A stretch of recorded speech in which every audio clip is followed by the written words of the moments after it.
안녕하세요. 메탄고 1학년 여러분.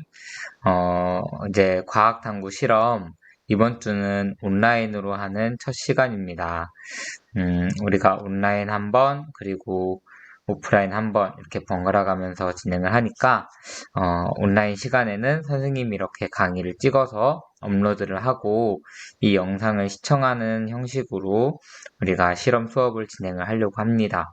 그래서 이 시간에는 실험에 필요한 다양한 지식들을 선생님이 간단하게 소개하는 영상으로 또 유인물로 같이 공부를 하려고 하니까요. 잘 따라와 주시고 그 다음에 선생님이 미리 나눠주었던 학습 성찰 활동지에다가 배운 내용들에 대해서 이런 내용을 이렇게 배웠다. 내가 새로 알게 된 사실들을 적어주시면 선생님이 도장을 찍어서 확인하도록 그리고 수행평가에 반영하도록 하겠습니다. 자, 오늘은 이제 우리가 실험 과목을 하는 데 있어서 필요한 지식들을 이제 처음으로 배우는 시간인데요. 우리가 실험을 한다. 즉, 자연 현상을 공부하고 탐구한다라는 건데요. 그 과학을 하는 방법, 그러니까 실험할 때 우리가 사용하는 방법이 있습니다. 그거를 과학의 탐구 방법이라고 부르는데요. 우리가 과학을 하는 방법을 알아야 실험을 할 때도 이게 어떻게 실험을 하게 되는 것인지 우리가 이 실험을 통해서 어떻게 자연의 규칙과 법칙을 발견할 수 있을지에 대해서 방법적인 걸 알아야 합니다. 예를 들어서 물고기를 잡기 위해서는 낚싯대 사용 방법을 알아야 되듯이 낚싯대를 사용할 줄 알아야 물고기를 잡을 수 있듯이 과학이라는 것을 하기 위해서는 어떤 과학을 탐구하는, 자연을 탐구하는 탐구 방법을 우리가 알아야 한다. 이 탐구 방법으로 과학을 할 수 있다. 이런 의미가 되겠습니다. 자, 그러면 우리가 탐구 방법을 한 두 가지 정도 배워볼 건데요. 무엇이 있냐? 귀납적 탐구 방법이 있고요. 그 다음에 연역적 탐구 방법이 있습니다. 그래서 이 두 가지의 탐구 방법에 대해서 배워보려고 합니다. 자, 먼저 상대적으로 간단한 귀납적 탐구 방법은 무엇인가에 대해서 아래에서 알아보도록 하겠습니다.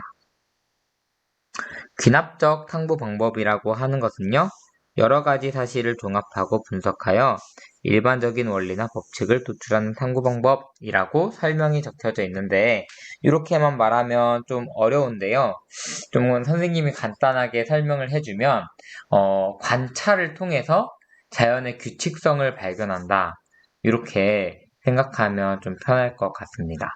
자, 그래서 이 귀납적 탐구 방법을 하려면 제일 중요한 게 뭐냐? 관찰을 해야 된다라는 거예요. 그래서 자연에서 일어나는 많은 현상들이 있어요. 그런 걸 현상이라고 하는데, 현상이라고 하는 것은 눈에 보이는 일어나는 일, 요거를 현상이라고 합니다. 예를 들면 뭐 번개가 친다, 뭐 이런 게 이제 현상의 예시가 될 수가 있겠죠. 이런 것처럼 어떤 자연 현상을 우리가 관찰을 할 때, 자연현상을 관찰을 할 때, 이 현상에는 그냥, 자기 마음대로 뭔가 일어나는 것이 아니라 어떤 규칙이 있을 거다라고 사람들이 생각을 한 거죠. 그래서 그 규칙을 발견하기 위해서 계속 탐구를 하는 거예요. 그래서, 일단은 첫 번째로 순서를 살펴보면 같이 적어봅시다.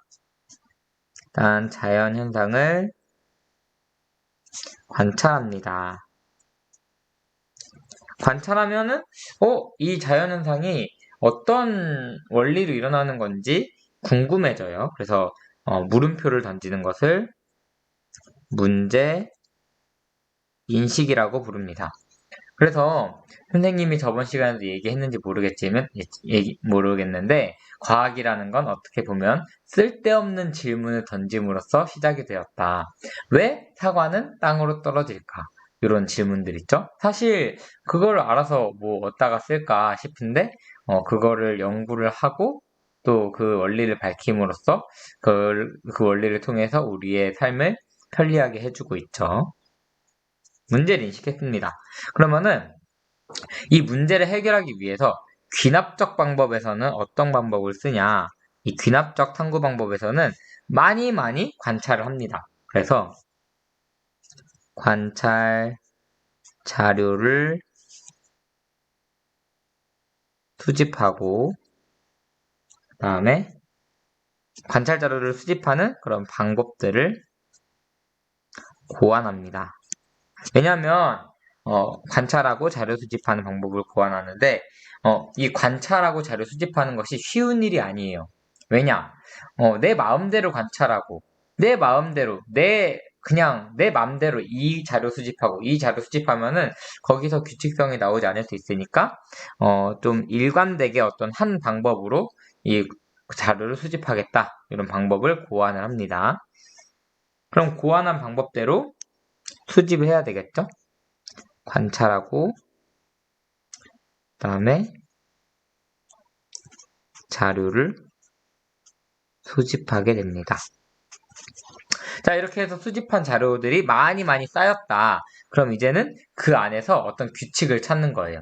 그래서 자료를 해석하게 됩니다. 자료를 해석하면은 거기에서 어떤 규칙이 발견이 됩니다. 규칙성 발견과 거기에서 어떤 결론을 도출해내는 그런 이제 요로 단계를 가지고 있는 것이 귀납적인 탐구 방법이라고 할 수 있습니다.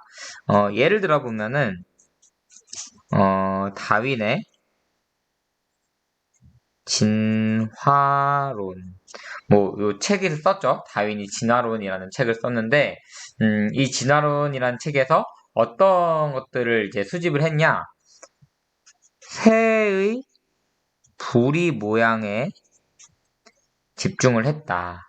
뭐 그런 얘기를 해요. 그래서 어떤 섬에 살고 있는 새의 부리의 모양을 다 다윈이 이제 눈으로 직접 보고 그림을 그리고 이렇게 조사를 한 거죠. 그래서 이 새의 부리가 이 섬에서 나는 이 새의 주식에 따라서 나무 열매를 먹고 사는 새와 또 다른 것을 먹고 사는 그 새 부리의 모양이 다른 것을 보고 자료를 해석한 거죠.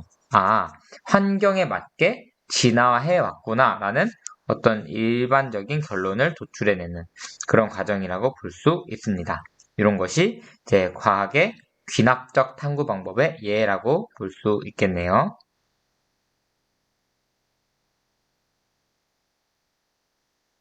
자, 그 다음에 넘어가서 두 번째 방법은 가설 연역적 탐구 방법, 줄여서 연역적 탐구 방법에 대해 알아봅시다. 연역적이라고 하면 또 말이 어려운데 한번 읽어봅시다. 연역적이라 하면 관찰한 현상에서 문제를 인식하여 가설을 설정하고 이를 검증하는 탐구 방법입니다.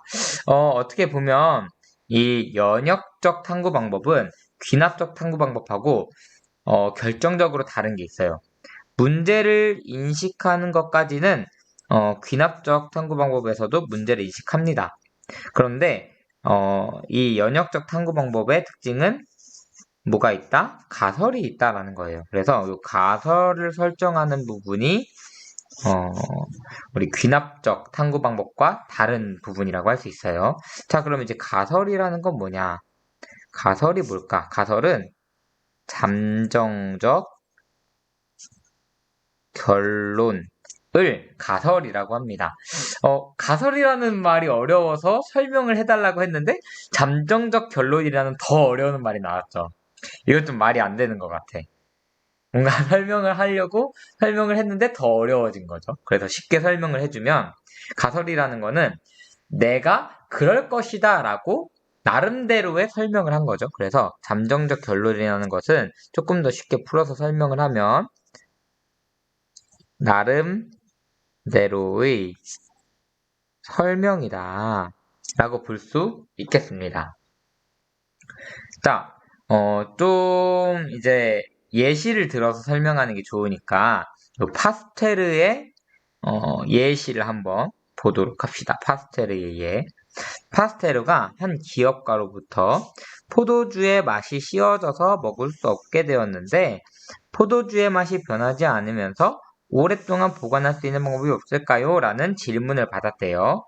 이것이 뭐냐? 바로 문제를 인식한 겁니다. 이에 관한 연구를 시작하였는데 가설 연역적 방법으로 시작을 했나봐요. 자, 그럼 첫 번째 단계는 관찰 및 문제의식입니다. 문제인식입니다. 관찰, 포도주가 씌워졌다라는 사실을 관찰을 했죠. 문제인식, 포도주는 왜 씌워졌을까라는 문제를 인식했어요. 여기에서 귀납적으로 가면은 여러 가지 사례들을 조사를 할 텐데 그런 게 아니라 우리는 여기에서 가설 연역을 볼 거예요. 그래서 관찰을 하다가 보니까 현미경으로 관찰하게 됐는데 요 세균 X라는 녀석이 발견이 됐습니다. 그래서 이거를 통해서 우리는 이 포도주를 오랫동안 보관하려면 어떻게 해야 할까라는 질문에 답하는 가설을 세우게 됩니다. 이 문제를 해결하기 위한 가설, 이 세균 X가 발견이 됨으로써 이 세균 X를 어떻게 하면은 더 오래 포도주를 보관할 수 있겠다라는 그런 문제 인식을 하는 거예요. 그래서 일단 문제 인식이라고 함은 적어 봅시다. 자연 현상이나 사물에 대해서 문제점을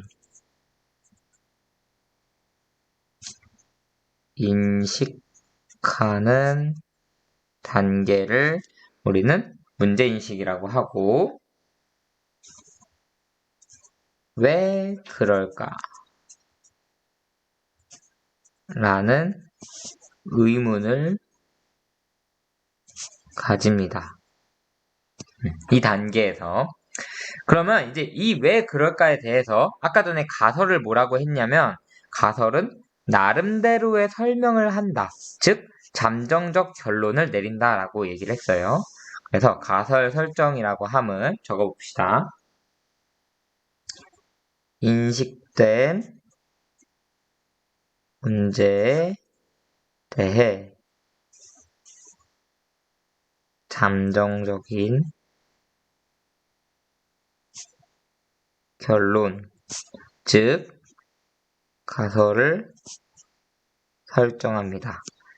이렇게 적어주면 되겠어요. 그래서 아까 전에 파스테르가 받았던 질문에 대한 가설을 세워본다면 가설은 어떻게 세울 수 있냐? 우리가 세균 X라는 녀석을 발견했는데 이 녀석을 없애면 포도주를 오래 보관할 수 있을 것이다. 라는 잠정적인 설명, 잠정적인 결론을 내려놓고 요거를 가설이다 라고 할 거예요. 자, 그럼 이 가설, 그러니까 이 설명이 맞는지 틀린지를 우리가 실험을 통해서 이제 검증을 하는 단계가 있습니다. 그걸 바로 탐구, 설계 및 수행 단계라고 얘기하는데 어떻게 보면 우리가 1년 동안에 하게 될 실험 중에서 많은 부분이 요 가설 연역적 탐구가 될 거예요. 그래서 탐구를 할 때 굉장히 중요한 요소들을 우리가 넣어서 탐구 과정을 설계를 해야 내가 설명한 이 설명이 옳은지 그른지를 과학적으로 설명할 수가 있게 되는 거죠. 한번 읽어봅시다. 탐구 설계란 가설의 타당성을 검증하기 위한 체계적인 방법을 고안하는 설계 단계입니다. 그 다음에 설계를 한 다음에 이제 수행을 하는데 다양한 과학적 방법, 관찰, 실험 등을 통해서 자료를 수집하는 과정을 탐구 수행이라고 합니다. 이 중에서 우리는 이 실험을 주로 하게 되겠죠. 그런데 이 실험을 할 때는 뭐가 중요하냐? 대조 실험과 변인 통제가 중요하다라고 합니다. 그래서 요거에 대해서 알아볼 거예요. 탐구할 때 굉장히 중요한 것. 예를 들어서 우리가 아까 세균 X가 없으면 포도주가 덜 쉬어지고 오래 보관할 수 있을 것이다 라는 가설을 세웠는데 이거를 확인하기 위한 실험을 어떻게 설계를 할 것이냐 라는 거예요. 요런 요소들을 넣어서 실험을 만들어야 된다. 실험을 설계해야 된다라는 건데 자, 그럼 어떤 요소가 들어가야 되냐? 먼저 첫 번째는 대조 실험입니다. 실험을 한 번만 할 게 아니라 예를 들어서 세균 X를 없애고 싶어요. 그러면 세균 X를 없애서 실험을 한 번 하겠죠? 포도주를 실험 X를 없앤 다음에 오랫동안 놔둬서 얘가 씌어지는데 안 씌어지는지 봤어. 근데 문제는 얘가 세균 X가 있을 때보다 더 덜 씌어졌는지 아닌지를 비교할 대상이 있어야 되잖아요. 그래서 하는 게 대조 실험. 즉, 비교할 대상을 같이 실험을 하는 겁니다. 그래서 읽어보면 실험군, 그러니까 우리가 알고 싶어서 실험한 것 이외에 그것과 비교할 수 있는 대조 실험을 하는 것. 대조군을 두어서 실험하는 것. 요거를 대조 실험이라고 합니다. 그래서 인위적으로 실험 요인을 변경 또는 제거. 그러니까 뭐 세균 X를 없앤 그런 것들을 이제 우리는 실험군이라고 합니다. 왜냐면 우리가 실험을 한 거잖아요. 그러니까 내가 포도주에서 X를 빼고 포도주 오래 놔둔 거. 이건 내가 실험을 한 거니까 실험군. 그러니까 실험한 녀석들이라고 부르는 거고 이 실험한 애들하고 비교할 수 있는 녀석을 우리는 대조군이라고 부릅니다. 이렇게 실험군과 대조군을 나눠서 실험을 하게 됩니다. 다음 장으로 넘어가서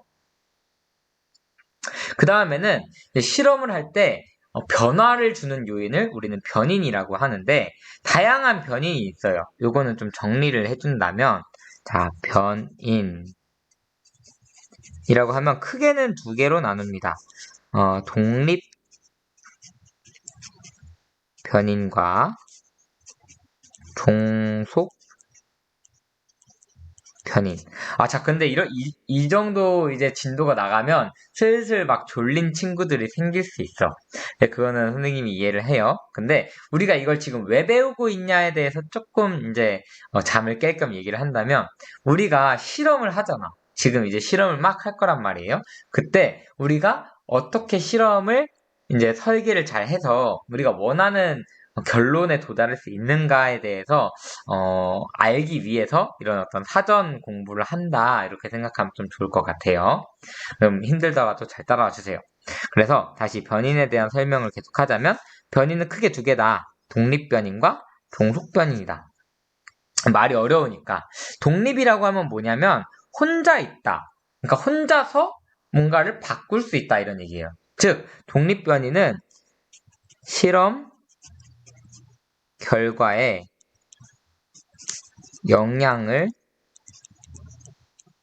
주는 요인을 독립변인이라고 합니다. 그럼 종속변인은 어딘가에 속해 있는 거잖아. 내가 혼자서 막 이렇게 바뀔 수 있는 게 아니라 제가 바뀌면 나도 바뀌는 거. 그것이 종속되었다. 속해 있다. 그래서 독립변인에 의해서 변형되는 거. 독립변인에 의해 변화되는 요인을 종속변인이라고 해요. 그래서 우리가 종속변인을 봄으로써 이 실험의 결과를 알 수 있는 거죠. 그래서 요거는 실험의 결과하고 직결됩니다. 실험 결과와 직결이 됩니다. 그리고 또 독립변인도 크게 두 개로 또 나뉘어요. 독립변인 두 개로 나뉘는데 조작변인과 통제변인으로 나뉩니다. 이건 뭐냐? 우리가 예를 들어서 아까 전에 그 X라는 균을, 이제 그 없앴을 때 이제 변화를 알고 싶은 거잖아요. 그럼 그 X라는 균은 조작 변인에 속하는 거야. 걔를 없앴을 때 바뀌는지 보고 싶은 거지. 그런데, 그럼 X라는 걸 없앤 다음에 나머지는 다 똑같이 해줘야 얘가 X를 없애서 얘가 오래 가는 건지 아니면 다른 요인에 의해서 오래 가는 건지를 이제 구분할 수가 있겠죠. 그래서 조작 변인 이외의 변인들을, 독립 변인들을 통제해 주는 거, 그거를 통제 변인이라고 합니다. 이해가 되는지 모르겠는데. 자, 그러면은 여기다 써봅시다. 자, 독립 변인이라고 하는 것은 실험 결과에 영향을 주는 요인을 이제 독립 변인이라고 하고, 독립 변인에는 조작 변인과 통제 변인이 있다. 그래서 조작 변인은 내가 세운 이제 가설, 그러니까 잠정적 결론, 내 설명 그거를 검증하기 위해서 맞는지 틀린지 보기 위해서 의도적으로 바꾸는 요인을 조작 변인이라고 하는 거예요. 그다음 통제 변인은 내 가설이 맞는 게 요 변인을 내가 바꿨기 때문이라는 걸 확인하기 위해서는 다른 거는 바꾸지 말아야 돼. 그러니까 조작 변인 이외에 실험에 영향을 줄 수 있는 것을 일정하게 유지시켜주는 것을 통제 변인을 통제한다. 이렇게 얘기하는 거고. 다음 종속 변인은 이제 독립 변인을 바꿔서 그 독립 변인에 의해서 변형되는 거, 조작 변인에 의해서 달라지는 변인. 그래서 요거는 실험 결과다. 실험 결과라고 볼 수 있습니다. 그래서 이제 그 조작 변인과 독립 변인과 종속 변인, 독립 변인에 조작 변인과 통제 변인이 있다는 걸 알았는데, 이 통제 변인을 꼭 이렇게 바꾸지 않고 딱 고정해 놓는 거, 요거를 변인을 통제한다. 변인 통제라고 합니다. 그래서 조작 변인 이외의 변인들을 죄송합니다. 통제하는 것을 이제 통제 변인이라고 합니다. 다음 여기 아까 전에 그 X의 내용으로 돌아가서 뭐가 조작 변인이고 뭐가 통제 변인인지 살펴보면은 6개의 삼각 플라스크 A에서 F에 신선한 포도주 30ml를 넣은 후 A에는 증류수를, 다음 B에서 F는 희석액 1ml를 넣었대. 그러면은 증류수를 넣은 것과 X를 넣은 것이 차이가 있지? 그래서 조작 변인은 X의 투입 여부가 내가 조작해준 변인이 되겠죠. 그 다음에 또 뭘 바꿨냐면은 의도적으로 그 온도를 30, 45, 50, 55, 60으로 이제 온도를 조절했어요. 그러니까 온도도 조작 변인이라고 할 수 있겠죠. 통제 변인은 뭘 통제했냐? 일단은 똑같이 양을 30ml씩 넣었죠. 그러니까 포도주 양은 통제했어. 그 다음에 온도는 바꿨지만 그 바꾼 그 온도를 유지하는 시간, 온도의 유지 시간은 다 30분으로 통일한 거죠. 이렇게 된 거고. 그랬을 때 종속 변인, 우리가 보고 싶었던 실험 결과는 무엇이냐? 맛의 변화죠. 결국에는 포도주 맛이 바뀌었냐, 안 바뀌었냐. 이게 궁금한 거니까.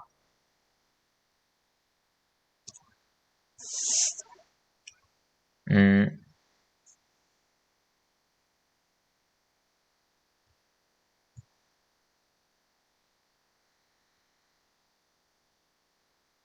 이걸 지우고 싶은데 어떻게 지는지 모르겠네.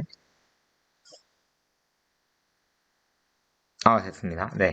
그래서, 우리가 알고 싶은 종속 변인은 무엇이냐? 종속 변인은 포도주 맛의 변화가 종속 변인이 되겠습니다. 이렇게. 그래서 이제 실험을 막 해서 이제 그 자료가 나오면, 결과가 나오면 그거를 분석하는 단계가 자료 해석 단계입니다.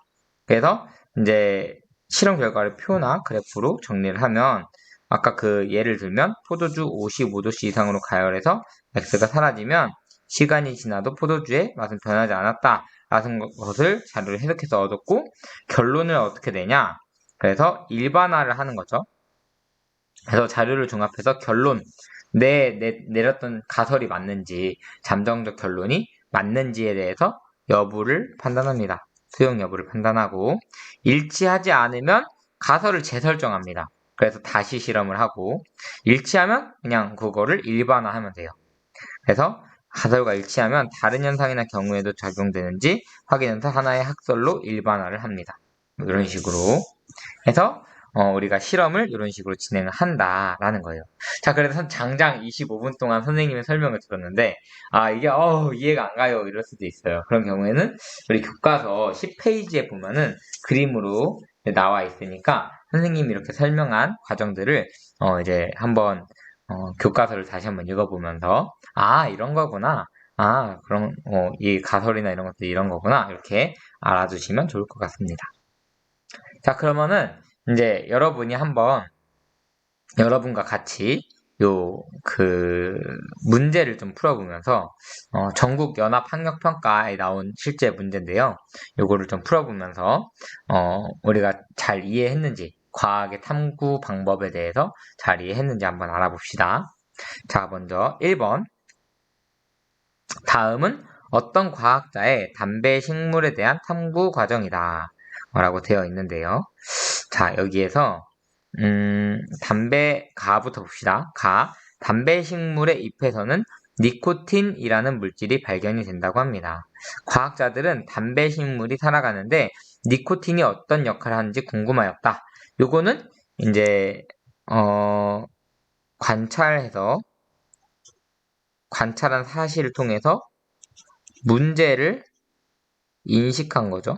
그러니까 이게 과학자들이 좀 쓸데없이 질문을 하는 게 뭐냐면, 그냥 담배 잎에 니코틴이 있는 건 너무 당연하잖아요. 그쵸? 우리가, 여러분이 담배를 피진 않겠지만, 담배에 니코틴이라는 성분이 있는 거는 다 알아. 그래서 담배잎을 마르면 뭔가 기분이 좋아지고, 이런 것들에 대해서는 아는데, 문제는 그 이파리에서 니코틴이 왜 나오는지 사실 궁금하지는 않죠, 보통은. 근데 과학자들은 그걸 궁금해해서 문제를 인식한다, 물음표를 남긴다, 이런 말이죠. 궁금했대요.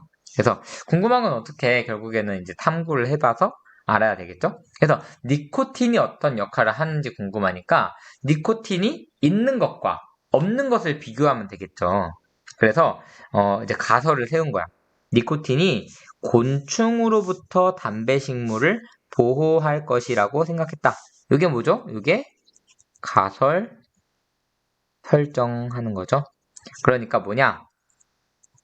잠정적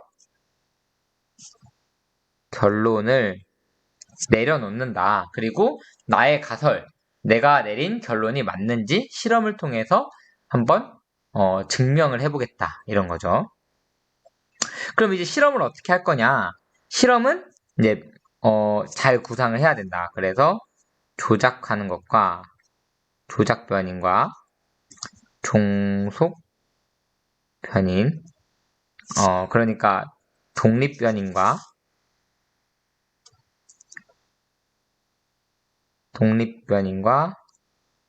종속 변인을 잘 조작을 해서 실험군과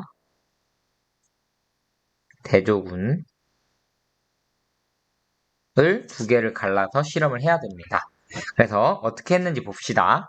이제 탐구 설계를 하는 거예요. 탐구 설계를. 그래서 유전자 조작을 통하여 정상 담배 식물에 비해 니코틴 함량이 95% 감소한 유전자 변형 담배 식물을 만들었대요. 요거는 뭐냐? 이제 우리가 니코틴이라는 변인을 조작한 거죠. 그래서 니코틴 함량이라는 것은 조작 변인이 되겠습니다. 그쵸? 그래서 정상 담배 식물 요거는 이제 우리가 건들지 않은 거니까 요거를 우리는 뭐라고 할 수 있냐면 대조군이라고 할 수 있죠. 뭔가 우리가 실험을 했을 때 그 실험의 결과를 확인하기 위해서 비교 대상을 놓는 거지. 아무것도 안 건드린 애를 비교 대상으로 놓는 거야. 그래서 얘는 대조군이 되고, 유전자 변형 담배 식물의 신무 화분, 요거는 실험을 한 거니까 실험군이 되겠죠. 그래서 기억은 실험군이 되겠다. 그래서 곤충이 접근이 쉬운 곳에 이걸 두었습니다. 그래서 잎의 손상 정도를 2일 간격으로 조사를 해서 이제 요 실험 결과를 데이터를 분석하는 거죠. 결과 분석해서 결론을 도출하고 일반화를 하는 거죠. 이런 단계로 진행이 됩니다. 자, 그럼 이제 문제. 이에 대한 설명으로 옳은 것만을 보기에서 있는 대로 고른 것은 골라보면 뭐가 맞냐 이런 거죠. 일단은 지금 기억부터 봅시다. 위 탐구 과정에서 담배 식물의 니코틴 함량 이외의 모든 조건은 동일하다. 요거는 이제 변인을 통제한 거죠. 그래서 요런 통제되는 변이를 통제 변인이라고 한다. 여기까지. 그래서 이제 문제를 보면 기억은 대조군이다가 아니죠. 기억은 대조군이 아니라 실험군이라고 봐야 됩니다. 왜냐하면 실험을 했으니까. 그러니까 니코틴 함량의 변화를 줬으니까 실험군이니까 기억은 땡. 다음 종속변인. 종속변인은 조작변인에 의해서 바뀌는 건데 손상된 인면적. 그러니까 요거 손상된 인면적을 우리가 변인을 조작함으로써 얘가 어떻게 변하는지 보고 있으니까 종속변인이 맞죠. 즉 실험 결과가 종속변인인 거야. 실험 결과가 종속변인인 거니까 맞죠. 그 다음에 과학자는 귀납적이 아니라 가설 연역적. 그러니까 무슨 말이냐? 가설이 있게 가설을 세워놓고 실험을 하고 있으니까 디귿도 틀렸어요. 정답은 1번이 되겠습니다. 자, 그 다음에 또 똑같은 유형의 문제인데 이번에는 고2 전국연합학력평가에서 나온 문제예요. 자, 한번 풀어보면 영희가 낙타의 털이 수분 보존에 미치는 영향이 궁금했대. 요거는 뭐냐? 요거는 문제 인식입니다. 아니 낙타가 털이 많은 건 알겠는데 이 털이 무슨 역할을 하는지 왜 궁금해? 낙타도 볼 일도 없는데. 근데 궁금해하고 물음표를 던지는 게 과학자의 일이라고 했죠. 그래서 문제를 인식한 거야. 즉 물음표를 던진 거죠. 자, 이랬을 때 영희가 어떤 탐구를 했는지 봅시다. 일단은 낙타의 털로 인해서 땀으로 손질된 수분의 양이 줄어들어서 낙타 체내 수분이 보존될 것이라고 생각하였다. 이렇게 나와 있는데 이건 뭐냐? 결국에는 잠정적인 결론을 낸 거니까 이것이 바로 영희의 가설 설정 단계가 되겠죠. 그래서 내가 세운 가설이 맞는지 틀린지 검증을 하기 위해서 어떤 실험을 했냐? 실험군과 대조군을 비교를 했을 텐데 뭐를 통제를 해서 확인을 할 거냐? 결국에는 털의 양이겠죠. 그렇죠? 털로 인해서 수분, 땀. 그러니까 이게 조작 변인이 될 테고 이게 종속 변인이 될 겁니다. 그쵸? 얘는 이제 독립 변인 중에서도 털이라는 건 조작 변인이고 털 이외의 것들은 다 통제를 했겠죠. 뭐 낙타의 품종이라던가 아니면 낙타가 하루 동안에 섭취한 물의 양이라던가 이런 것들은 이제 통제를 했을 거예요. 통제 변인으로. 그 다음에 집단 A와 B로 나눴어요. 그래서 집단 A는 털을 깎지 않았다. 그러니까 내가 실험할 거를 실험하지 않고 내버려 두어서 비교할 수 있게 한 거. 이게 뭐죠? 그렇죠. 대조군입니다.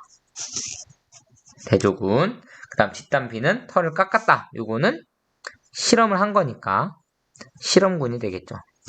집단 B는 실험군, A는 대조군 이렇게 됩니다. 그 다음에 나머지 변이는 털 이외의 나머지는 동일하게 통제했다. 요거는 통제 변인이 되겠죠. 그 다음에 땀으로 손실되는 수분량. 요거는 우리가 보고자 하는 실험의 결과.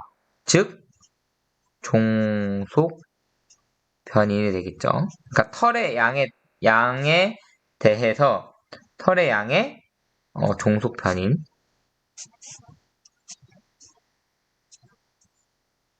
털의 양에 따라서 바뀌어지는 변인이니까 종속변인이에요. 자, 그러면 문제를 보면 A는 대조군이다. A는 대조군. 맞죠? 그 다음 기억, 땀으로 손실되는 수분량은 종속변인이다. 맞네요. 다음 C는 연역적, 즉 가설을 세우니까 가설 연역적 탐구방법. 기억, 니은, 디귿 다 맞으니까 정답은 5번 이렇게 되겠습니다. 자, 이렇게 해서 우리가 과학의 탐구 방법에 대해서 배워봤는데요.